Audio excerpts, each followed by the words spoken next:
Dans cette vidéo, nous allons voir comment assembler différentes pièces déjà modélisées sous SketchUp. Il s'agit de pièces de Lego qu'il va me falloir télécharger ici au fichier zip, ce que j'ai déjà réalisé.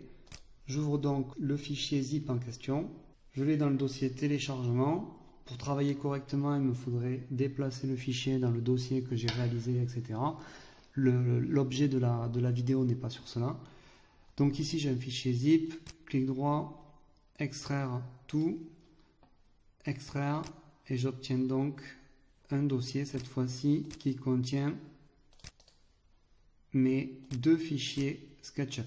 Il est inutile d'ouvrir ces fichiers puisque je vais venir les importer dans le fichier sur lequel je suis en train de travailler. J'étais justement en train de travailler sur une pièce de Lego, donc pour les importer, j'ai deux options, soit fichier importer ou par glisser-déposer, venir déposer ma pièce rouge et venir déposer ma pièce verte. Il va falloir maintenant que je les positionne correctement. Il me faut ma pièce rouge contre ma pièce jaune. Ici, moi, elle est blanche. Voilà. Je vais donc prendre un point intelligent, c'est-à-dire le point qui est ici ou en bas, avec l'outil déplacer. Alors là, attention, je suis sur la pièce verte. Je vais donc cliquer au milieu de l'écran pour annuler ma sélection. Venir sélectionner l'outil déplacer, les 4 flèches, et venir sélectionner le point ici, et ainsi m'aligner sur le point qui est ici, et par autodétection il vient se caler dessus. Donc pour cette pièce, impeccable. Je passe à l'autre pièce, il me faut la positionner de façon perpendiculaire. Je vais donc débuter par la rotation de la pièce en question.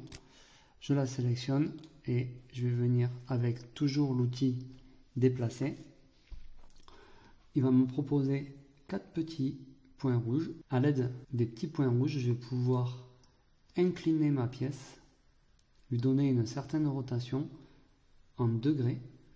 Donc soit je peux indiquer directement 90 degrés au clavier, soit lui donner une inclinaison un peu plus aléatoire avec la souris.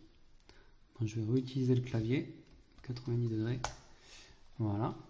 Je vais maintenant sélectionner un point intelligent, c'est-à-dire celui qui viendra ici, c'est-à-dire ce point-là, et je vais pouvoir venir me positionner ici.